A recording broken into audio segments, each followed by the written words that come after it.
Hey everybody, it's Okie with my, I guess it'll be my second video, and I am coming to you from Sweetwater, Texas, on my way to El Paso, and then hopefully get the hell back out of El Paso because I don't like being down there. But anyway, I wanted to talk a little bit about, I was talking to Glenn about what was going on with me, and he said I should make a video about it, so I'm going to do that. One of those is breakdown things. So I may have mentioned it in my first video, I don't remember, but my truck had an issue with the wiring harness. In fact, I think I did mention it, that the Kenworth in South Carolina said only Kenworth could work on. They had like a 3-day wait just to get in the shop, so screw that. So I did a little trucker technology fix to get myself through till I could get the truck back home, because I know the Tulsa Kenworth, when you're a Tulsa driver, they're really good. They get you in and out as quick as they can, which for me ended up being about a day and a half, a little more than a day and a half, in and out. Not even just wait time to get in the shop, that was in and out, day and a half. But it was a wire harness issue for the trailer, for the 7-wire. If you know trucks at all, there's a 7-wire connector that goes from the truck to the trailer. We call that the pigtail, but from there is a wire harness that comes up to the front where the motor is for the truck. Something with the 2024 Kenworths and the marker light apparently is what South Carolina said. I asked the guy in Tulsa, he said mine's like the third one he's seen, so don't know. Just know that in South Carolina they said it's a known issue, to avoid the warranty to work on it. In Tulsa they said, yeah, I don't care if someone else fixes it. I don't know, doesn't matter. Either way, it's fixed now. I tested it, it's great. So only thing I have to do now is get it to Dallas to get a new 3-way, which is the 2 air hoses and the pigtail all in one unit.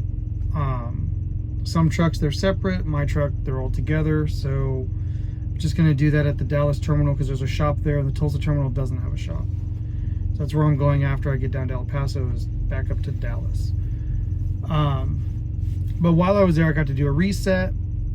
I got to see my 6th graders. My son, he's in 6th grade. It's his spring band concert. He plays trumpet. I didn't get to see anything from the Christmas concert till now from him, because I've been either in training or on the road. So I got to see that. It was really cool. They played Smoke on the Water and a couple other songs that I didn't know, but I knew Smoke on the Water was great. Loved it.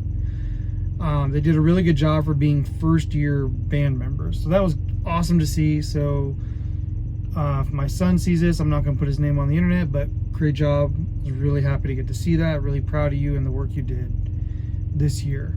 And then, so during that was like a little bit of home time, but it wasn't really. I just got lucky enough that I got to do a reset at home, and it ended up being 2 whole days instead of just a straight 34 because my truck was getting worked on. So that was great. I got to spend time with the kids, got to see everybody. And I went to get the dog that I mentioned, and actually the dog had already been picked up by my girlfriend, but there were some concerns she had, and then I got there and saw him, and there were some concerns I had too on top of hers, and it just ended up where that particular dog wasn't going to work. As awesome of a dog as he is, I got him from a rescue, not a shelter. And so, you know, working with a rescue in my home state there in Oklahoma, so it was an unknown, the deal breaker, the red line one was an unknown thing that popped up once he had been picked up. So I was able to return him to them. They're going to work on him with that particular issue. He's going to find a great family. He's a super, super sweet dog. He ended up being, he came with the name Billy. That was just something that the rescue had given him, but he was renamed Reggie because it fit their name, Reggie. So his new name is Reggie, and that's going to stick with him unless the new family or whoever gets him decides to change it, but the name is perfect.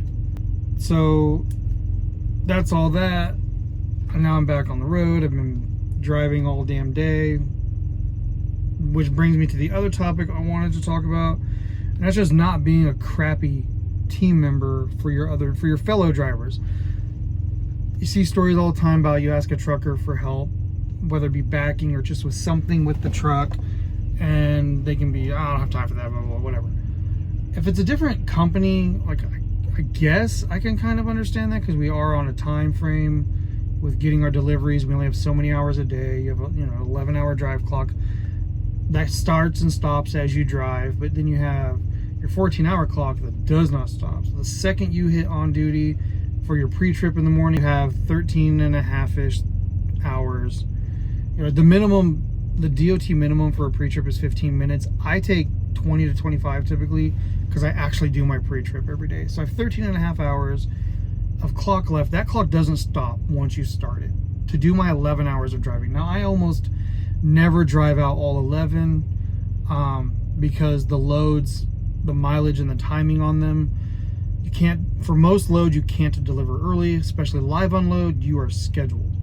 So you need to be there for that live unload. You can be there 30 minutes, an hour, even 2 hours early, but typically you need to be on time for those live unloads.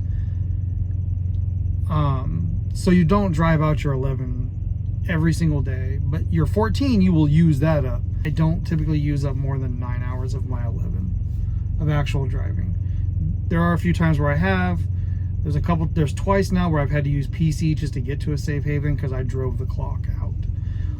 What typically happens with me, I don't know if it's because I'm a first year and I'm just not as good at using the clock yet, is I don't use my drive clock. I end up where I'm running against my 14, because you have a live load, the time it takes to drop and hook, the time it takes to get in and out of shippers. Sometimes it takes a while, especially a busy shipper. It takes a while to get in and out, even if it's a drop and hook. I've had drop and hooks take an hour, and I've had drop and hooks take 20 minutes. It all just depends on the shipper and how busy that place is that day. If I'm doing a Sam's account where it's a drop and hook, I can be in and out of there in 20 minutes, no problem every time. If it's a Walmart DC, man, it can be really bad to get in and out of, especially with the way their security works. And nothing against their security people, they have their process, they're just following what they're supposed to do.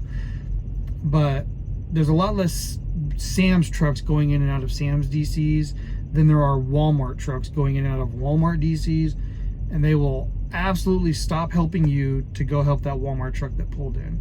And that's fine, they have priority, it's whatever. But that 14-hour clock keeps running, whereas my 11-hour drive clock has already stopped. Or while I'm waiting, it's on off duty. So it's not using any of the clocks except the 14, because that one never stops. And I learned to do that to try to save as much of my 70-hour as I can. Last week that I was out, I ran recaps. For those who don't know, every day you have a 70-hour clock that's your last 8 days. So it's your current day plus the last 7. And each day, whatever that 7th day back was, or actually the 8th day back, counting your current day, you get that time back. That's called your recap time. So it's how much time you gain back each day. Well, I had to run recaps for a week to get myself down to Tulsa to get the truck fixed.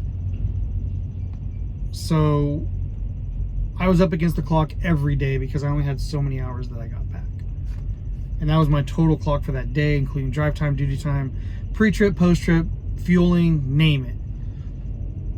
I was up against the clock for a week.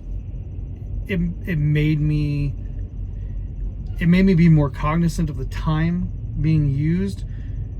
Before that, I'd kind of just like, oh, whatever, it'll just switch me to on duty and take me off drive clock in a few minutes, and I would leave it. I don't do that anymore. Now, as soon as I'm at that fueling island, I'm changing over to fueling.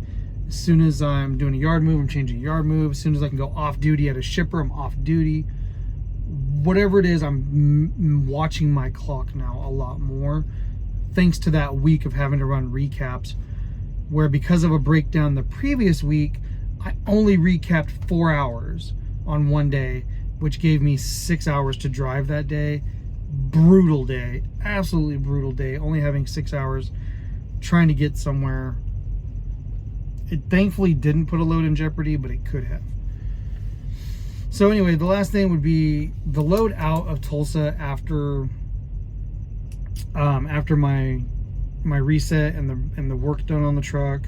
And also, you can kind of see it behind me on the you can see the reflection of it. I have a TV now back there. It's angled because I was driving. I had to come up with a way to get that thing not to move during the day. But so I have a TV back there to watch in the evenings now, and I have internet in the truck. So I got to do that during that time too. I got to mount that in the truck and get it all set up. But my load out, as I was starting to say before ADHD kicked in, was a T-call. For anyone who doesn't know a T-call, because if you're not a trucker, or your company uses different terminology, it's a relay. That means someone brought the load to Tulsa and then I take it from Tulsa. This just happened to be another Tulsa driver who was coming home for home time. He dropped it. He was supposed to drop it the night before. So it would have been the night I got my truck back. He was going to drop the trailer and I would have been able to leave the next morning. That didn't happen, which for me ended up being a good thing. Because it gave me the free time to go see my boys' band concert. So that part of it was good. But when I checked on the truck, dude was at a casino. At least I'm assuming he was at a casino. I know what town the truck was in because I checked with overnight dispatch. Hey, where's the truck? Because I'm waiting for my trailer. And they're like, oh, this is where it's at. This driver is known for failing loads because he was going to casinos wherever he was traveling to. This town the truck was in just happens to have a decent sized casino in it in Oklahoma. He was about 2 hours for a truck, hour and 45 minutes, 2 hours for a truck at 9 p.m. the night before. Like either way, I wasn't leaving that night, but I was getting my truck that night. And I was getting my truck all set up. So I was in the truck that night. Getting that done, just waiting for my trailer. And at 8:30 that night, I'm getting my truck back, thinking, okay, I can hook up to my trailer and be ready to go. Didn't happen. They won't confirm it to me, but I strongly suspect this driver was chilling at the casino instead of delivering the truck, which ate up all the time built in to this load for it if something happens anywhere along the route. So he ate all the extra time. So now I have no free time, which means if anything happens to me or this truck or a tire or anything along this load, anything more than 30-minute construction delay or an accident, the load is in jeopardy now.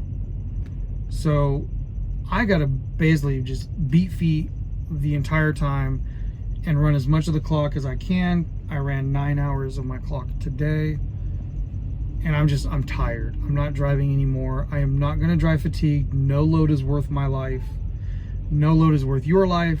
My company doesn't do this. They're very big on safety. And if you're fatigued, stop. Get to your safe haven. We don't do what's called sitting duck parking. So we don't park on the side of the highway, on ramps, off ramps. You have to be at a safe haven. So a rest stop, a way station, or a truck stop, or a terminal. So anyway, he eats up all the time. And then he's bitching and moaning about his loads I hear about that from other people.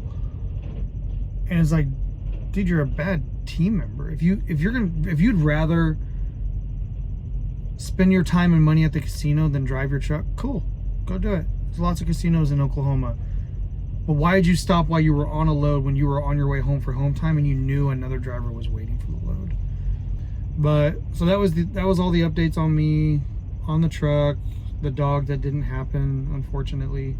And I am sad about it because I really like the dog. It's a great dog. It's just not going to work. So we'll work to find another dog that's a better fit. And so hopefully soon I'll have another dog. But until then, I have Mr. Oogie Boogie Man to hang out with me, who's got some hair on him.